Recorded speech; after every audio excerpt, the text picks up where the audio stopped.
는 좀 또 이렇게 좋은 소식들 또 인사이트풀한 그런 소식들 위주로 나눴는데요. 이제 다시 오늘은 예레미야를 공부하도록 하겠습니다. 자, 오늘은 11장에서 20장 한꺼번에 10장을 하게 되는데요.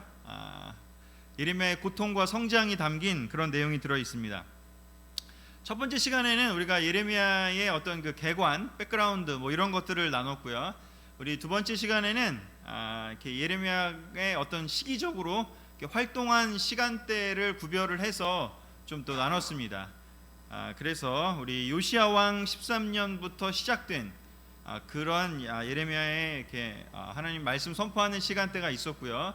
그리고 그 다음에 이제 여호야김 왕 때 또 이제 말씀을 전파하게 되고요. 그리고 나중에 이제 시드기야 때 이렇게 세 개의 시간대, 크게 보면 세 개의 시간대로 이렇게 집중해서 매년 그냥 이렇게 레귤러하게 나눈 게 아니라 어떤 그 좀 중요한 시간대에 좀 많이 이렇게 집중적으로 말씀을 받아서 나누게 되었다라는 어떤 그런 설명을 좀 드렸습니다. 그리고 세 번째는 이렇게 예레미야가 특별히 여러 곳에서 하나님 말씀을 전했지만 성전에서 하나님 말씀을 이렇게 전하도록 하나님이 구체적으로 성전에 서서 모든 성전에 들어왔다 나갔다 하는 모든 사람들이 다 보고 들을 수 있도록 하라고 이렇게 해서 전파한 그런 메시지가 특별히 기록이 되어 있기 때문에 그 기록이 된 두 장을 집중적으로 살펴봤습니다.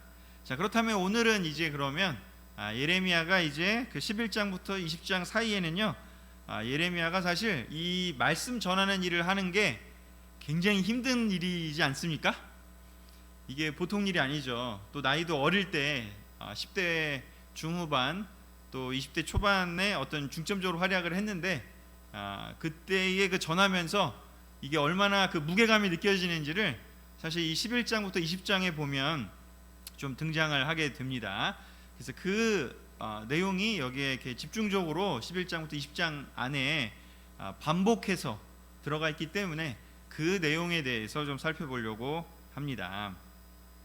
자, 그러면 먼저 이 11장부터 20장에 그 전하게 된 그 내용의 시기와 또 그 어떤 백그라운드 하에서 그 11장과 20장의 그 내용이 전달이 되는지를 보기 위해서는 25장 3절을 우리가 좀 보면 도움이 됩니다. 자, 하나님 말씀을 성실하게 전한 예레미야. 25장 3절에 보면 이렇게 예레미야가 스스로를 이렇게 사람들에게 얘기하고 있습니다. 아몬의 아들인 유다의 요시야 왕 13년부터 지금까지 23년 동안 여호와께서 나에게 말씀을 주셨으므로 내가 그것을 부지런히 전하였으나 여러분은 듣지 않았습니다. 자, 여기서 예레미야는 이제 유다의 요시야 왕 13년부터 지금까지라고 하는 것은 어쩌면 이제 이 기록을 남기는 시기인데요. 그거는 이제 어떻게 기록을 남기게 되는지 그 과정은 제가 이제 다음 주에 그 얘기를 하게 될 텐데, 어찌됐건 요시야 왕 13년부터 23년 동안 지금 열심히 하나님께 말씀을 전했다라고 이야기를 합니다.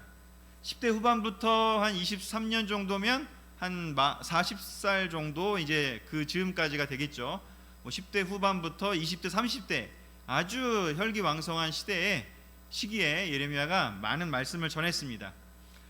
특별히 우리 그 캠퍼스 또 우리 영피 그룹에 있는 친구들이 좀 듣는다면 어쩌면 예레미야의 마음이 되게 공감이 될 만한 이야기이고, 좀 시간대는 지났지만 우리도 예전을 생각해 보면 그런 시간대가 있었기 때문에 상상을 좀 보시면서 그 젊은 나이에 하나님 말씀을 전하는 그때의 느낌이 어떤 느낌일까, 기쁨도 있겠지만 또 무게감도 있지 않았겠습니까? 그래서 그런 관점에서 이렇게 예레미야가 그 시간대에 이제 5가지 10장에서 20장 사이에 보면 5가지의 어떤 예레미야의 기도도 있고 고백도 있고 질문도 있고 이렇게 됩니다. 그래서 11장부터 20장까지는 이렇게 5개의 어떤 그 내용들이 들어있는데요. 첫 번째는 예레미야가 질문을 합니다. 하나님한테 11장 18절부터 12장 6절까지 나와 있고요. 자, 두 번째는 예레미야가 고백을 하게 되고요. 세 번째도 고백이 있습니다. 여기는 어떻게 보면 약간 좀 신세한탄 그런 느낌의 고백을 하게 됩니다. 너무 힘들다 이러면서 자기 마음을 이렇게 표현하는 장들이 나오고요.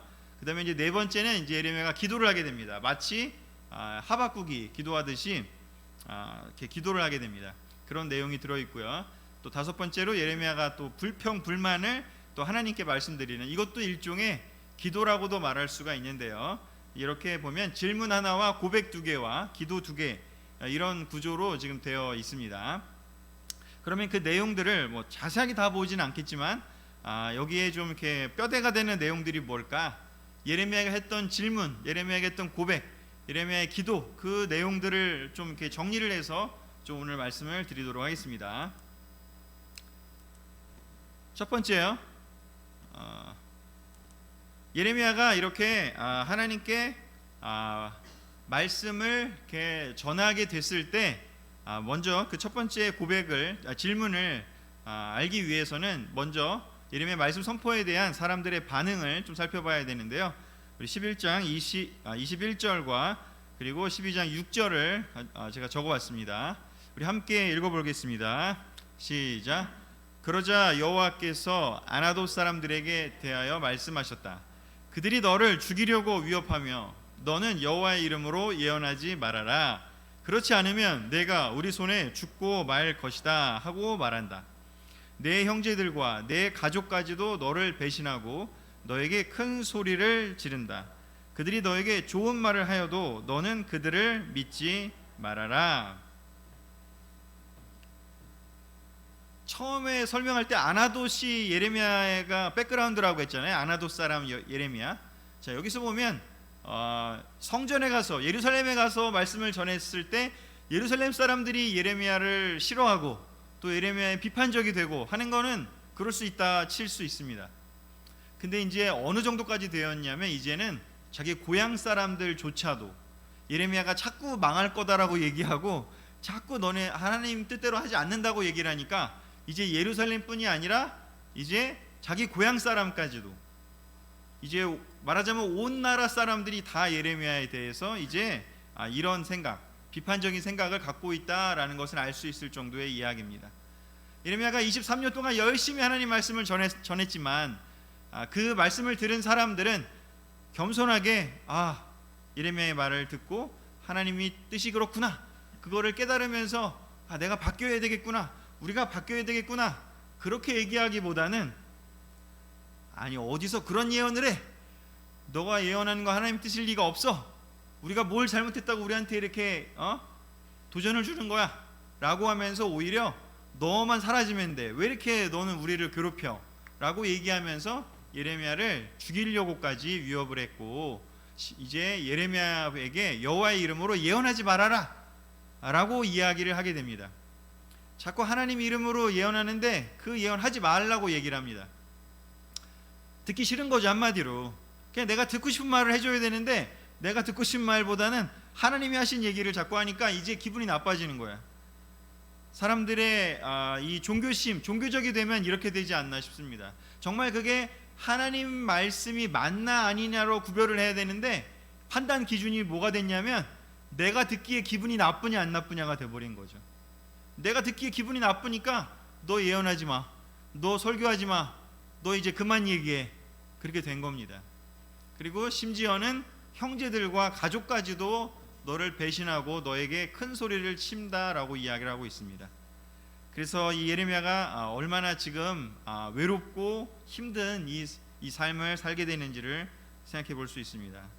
하나님 말씀을 올바르게 전한다는 것은 이 정도로 사실 사람들에게 굉장히 큰 부대낌과 도전을 주는 것이 사실이라는 생각이 듭니다. 이런 백그라운드 하에서 예레미야가 5번에 걸쳐서 이야기를 하는데요. 그 첫 번째 주제는 뭐였냐면 예레미야가 느끼는 고통과 절망입니다. 예레미야 15장 10절에서 18절을 한번 읽어보도록 하겠습니다. 같이 읽을까요? 시작. 정말 슬픈 일이다.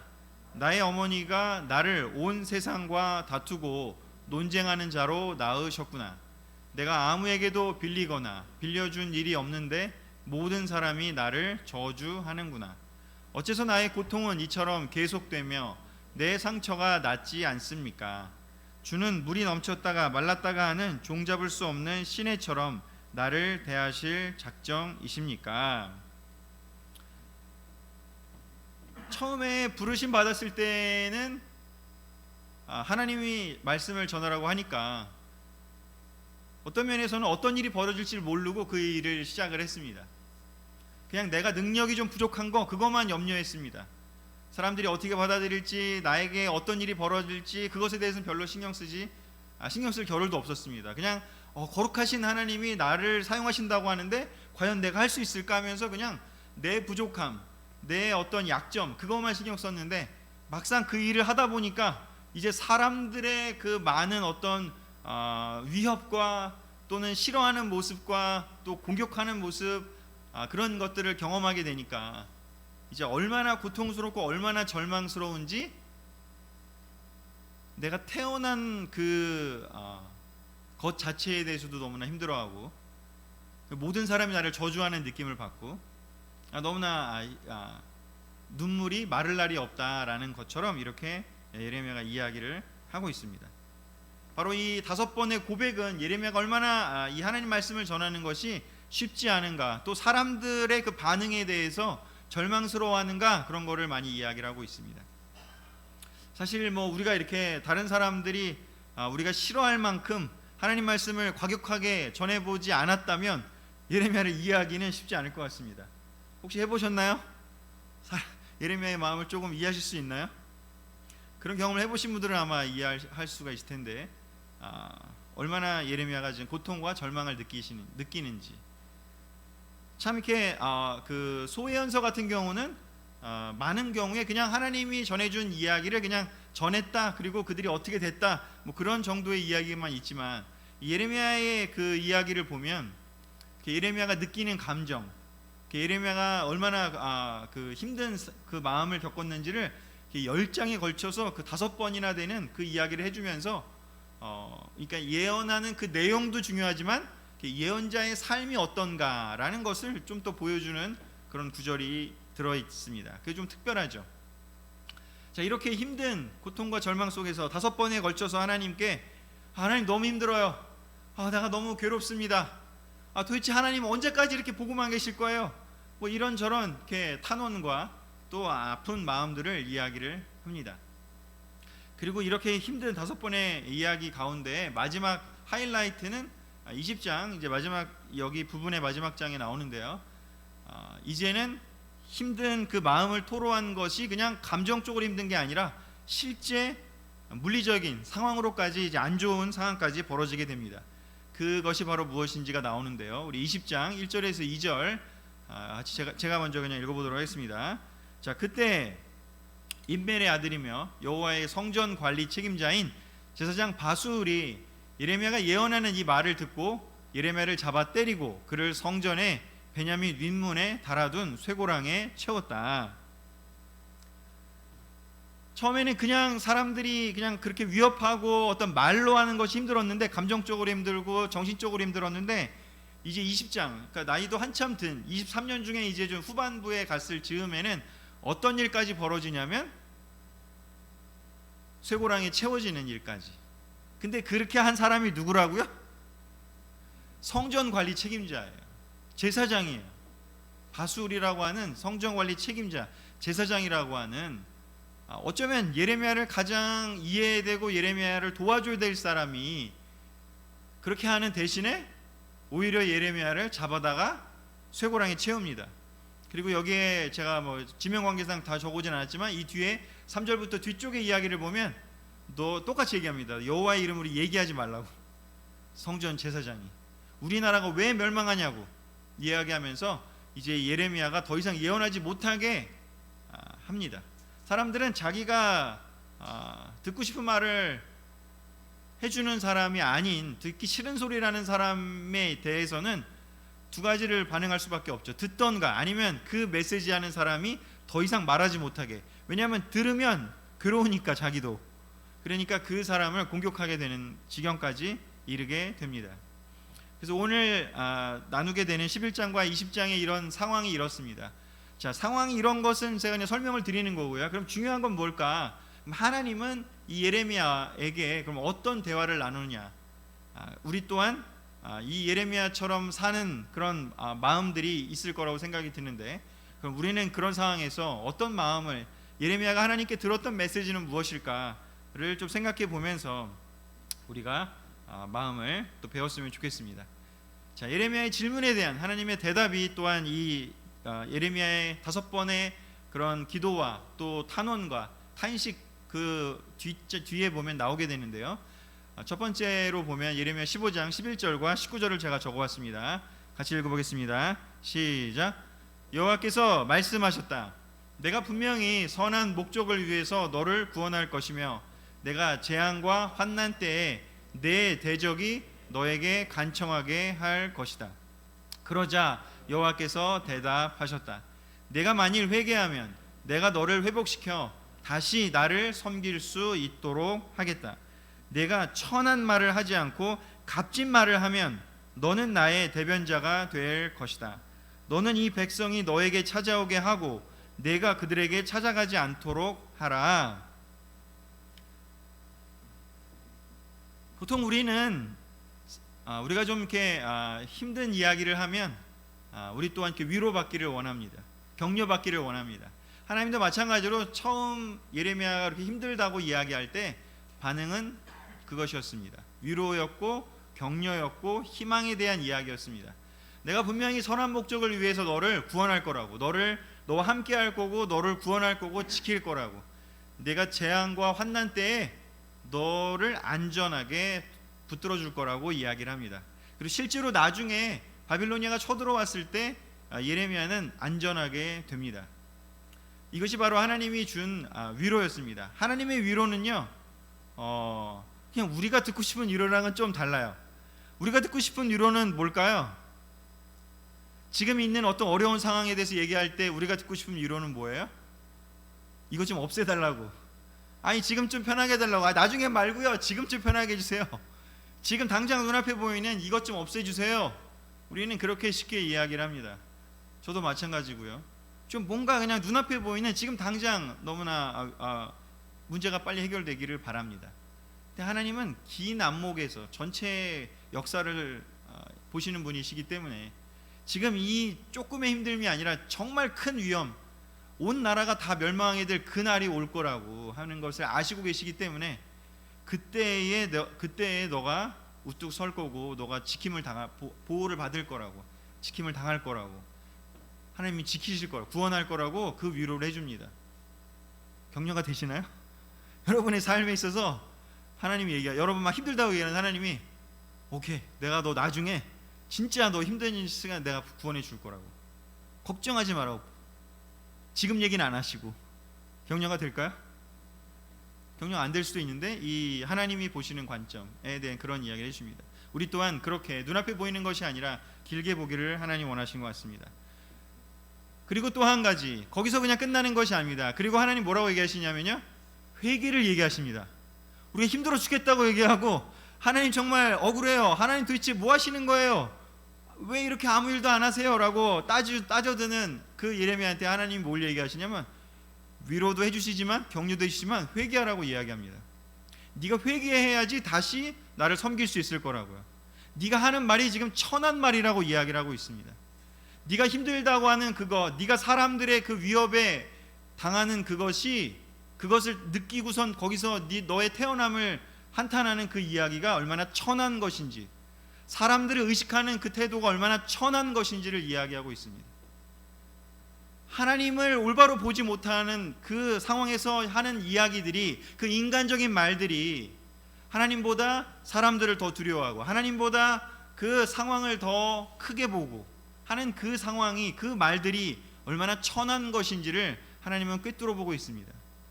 네가 상황 때문에 내가 약속한 것들을 받아들이지 않는다면 너는 나를 우습게 보는 거라고, 너는 나를 경멸하는 거라고, 너는 나를 아무것도 아닌 존재로 이야기하고 있다가 내가 약속을 그렇게 했는데 내가 약속을 지킬 수 없는 그런 불성실한, 그런 능력이 모자란 그런 존재로 나를 대하고 있는 것이라고.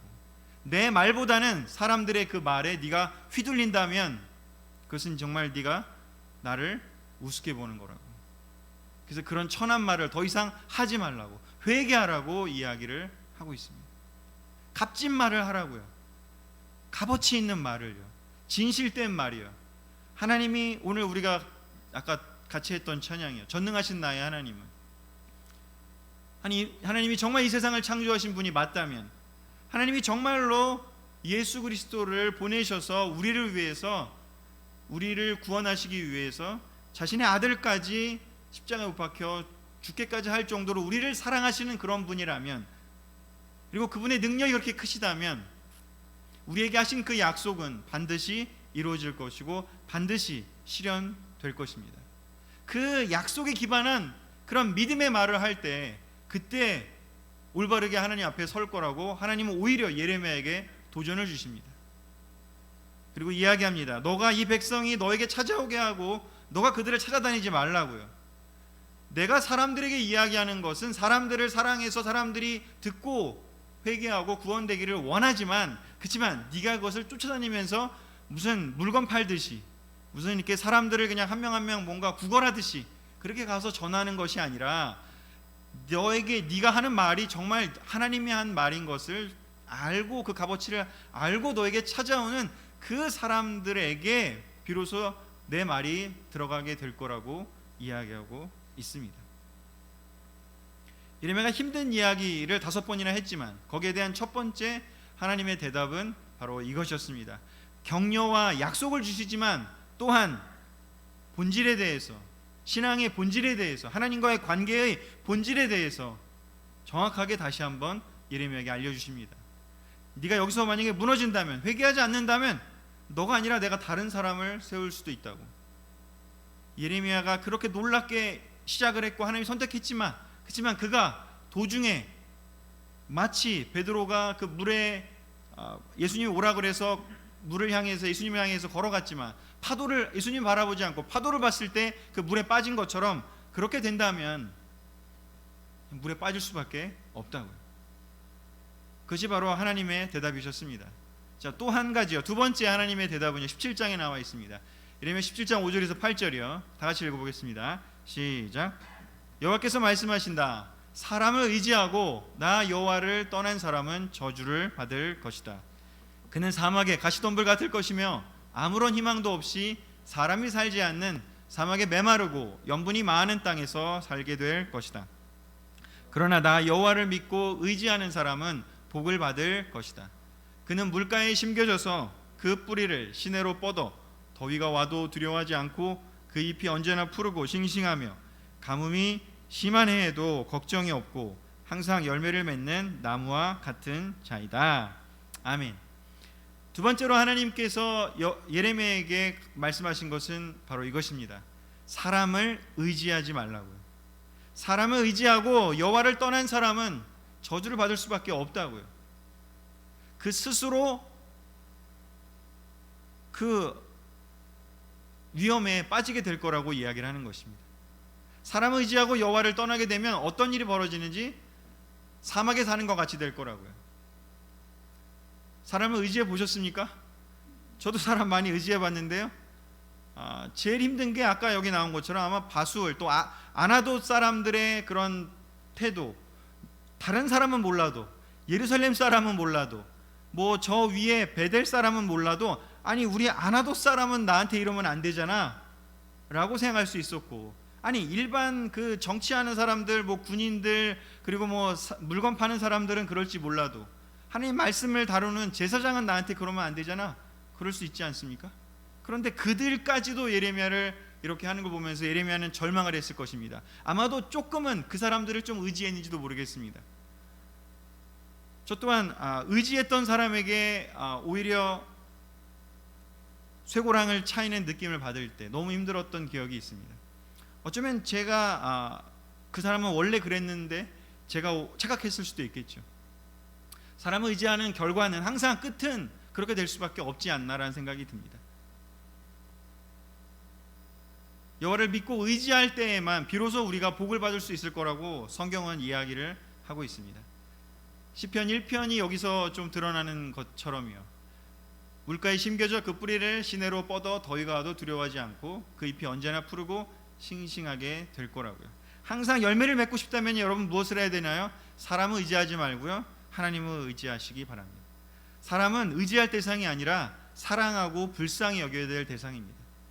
제가 저도 힘든 그 시간들을 여러 번 겪었지만 그때마다 극복할 수 있었던 것은 바로 이 구절이었고 또 다른 구절들도 있었겠지만, 내가 이 사람을 의지했구나, 그래서 내가 힘들었구나, 이 사람을 사랑하려고 한다면 해결이 되겠구나, 사람을 사랑하려고 봤더니, 의지하려고 봤더니 너무 상처받았는데 사랑하려고 다시 봤더니 불쌍하더라고요. 그도 또한 죄인이고 약점이 있는 존재였으니까요. 여러분, 부부관계에서 그런 거 많이 느끼지 않습니까? 아내를 의지했던, 남편을 의지했던 그런 때들도 존재합니다. 근데 남편은 의지할 대상이 아니라 사랑하고 불쌍히 여겨야 할 대상이죠. 아내는 어떻습니까? 마찬가지 아닙니까? 더더군다나 우리 형제들에게는 바울이 얘기한 것이 있지 않습니까? 아내를 연약한 질그릇처럼 여기라고요. 아니에요, 우리 와이프는 세요, 튼튼해요, 꿀떡도 안 해요, 저보다 더 강해요. 가끔 그런 형제들을 제가 듣기도 하는데, 그렇지만 그렇게 해서 그런 태도를 바꾸지 않는다면 계속 아마 부대끼고 싸우고 힘들 수밖에 없을 것입니다.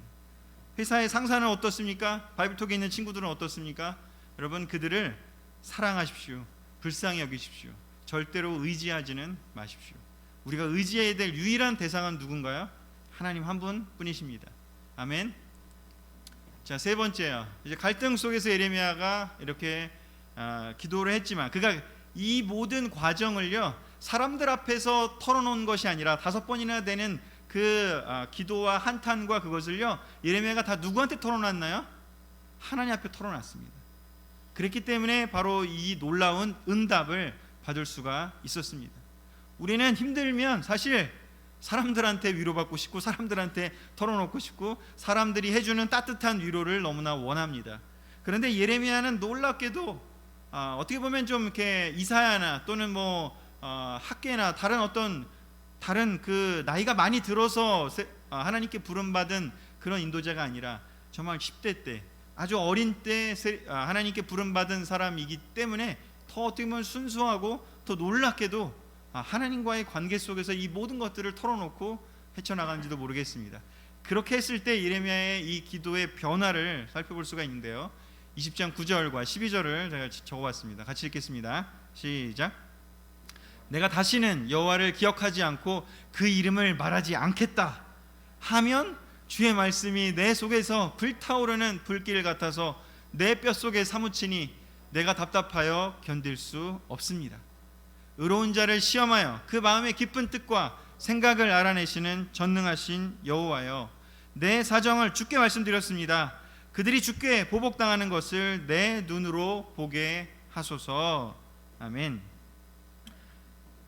세 번째요, 이 모든 것들을 갈등 속에서도 예레미야는 이 아프고 힘들고 어려운 마음들을 하나님 앞에 가지고 가서 이야기를 했기 때문에 앞에 2번에 걸쳐서 하나님의 음성을 들을 수 있었고 해답을 들을 수 있었고, 그리고 또 한 가지는 기도를 하면서 스스로 변화하는 것을 겪습니다. 여기 나오지 않습니까? 내가 다시는 하나님 말씀 안 전해야지 라고 결심을 하고 막 하나님한테 따지고 막 한탄하고 막 힘들어요. 도대체 어디 계시는 거예요?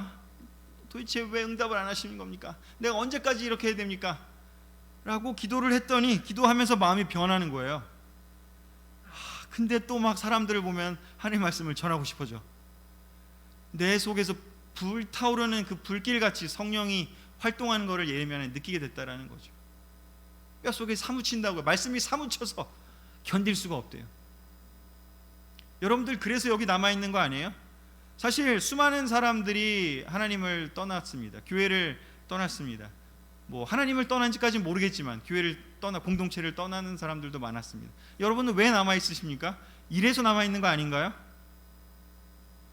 상처받고 그럴 때, 힘들 때는, 고통스럽고 그럴 때는 내가 진짜 이제 옛날처럼 안 살 거야, 나 이제 삐졌어, 하나님 이러면서 나 냅두세요. 하지만 또 막상 또 누군가가 시간 보내고 힘들면 또 이렇게 살면 되겠니?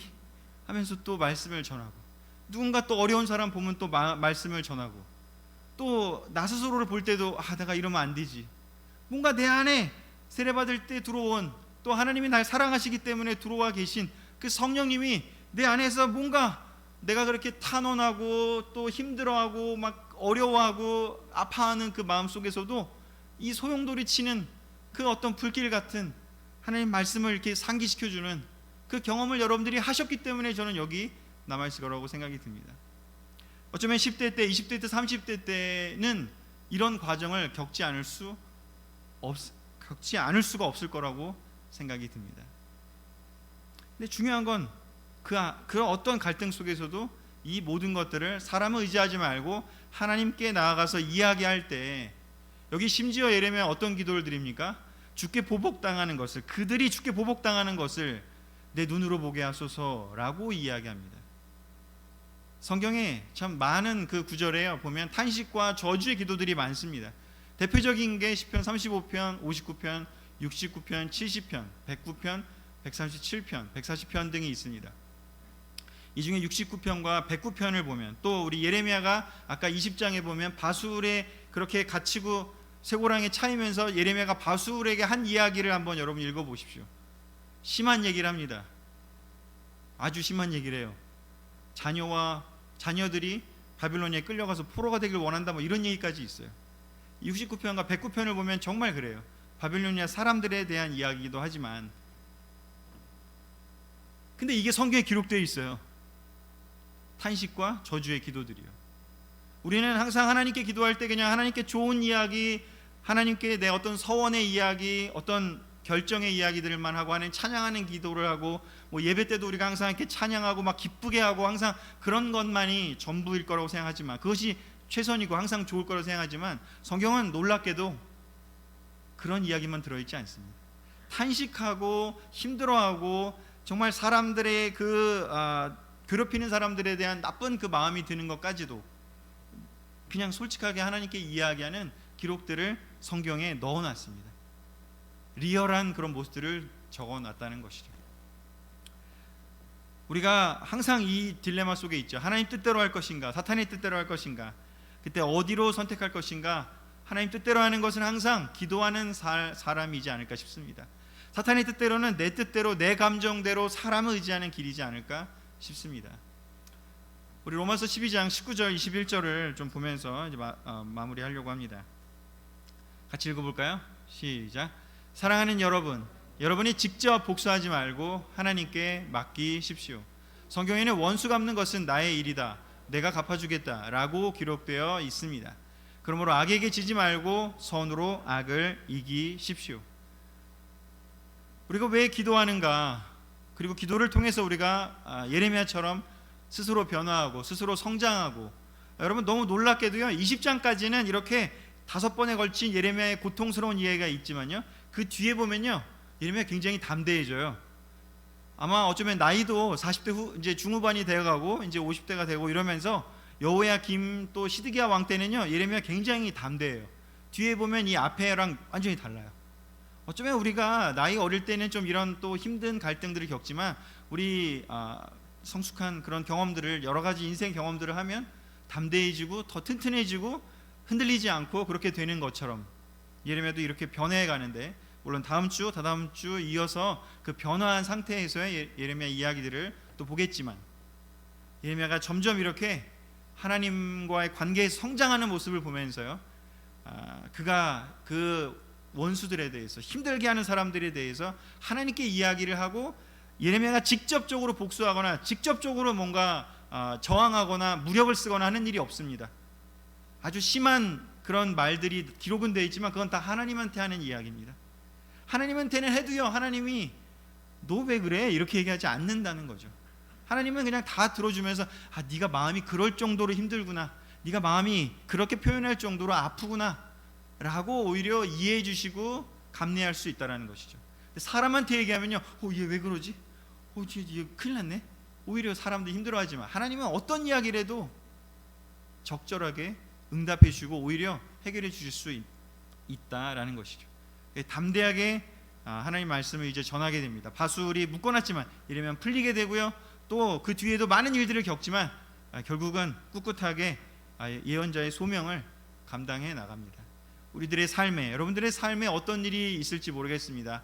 우리가 예레미야를 왜 배워야 되느냐? 예레미야의 놀라운 어떤 그런 말씀도 배워야 되지만 예레미야가 성장해 가는 것처럼 우리 또한 어떻게 성장해 가는지를 또한 볼 수 있기 때문에 이 예레미야서가 어떻게 보면 이렇게 길게 써져 있는 이유가 또한 있지 않나.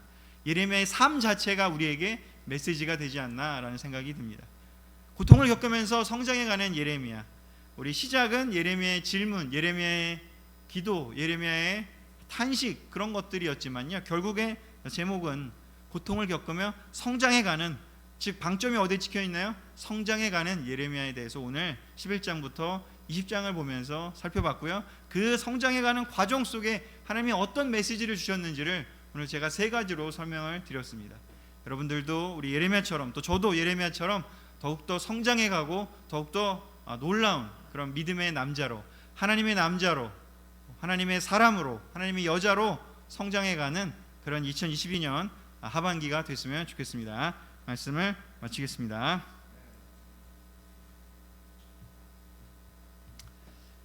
네, 다시 한번 광고 정리하도록 하겠습니다. 우리 일요일날 2시에 바이블톡 인도자 미팅, 패밀리 그룹 인도자 미팅, 소그룹 인도자 미팅이 있습니다.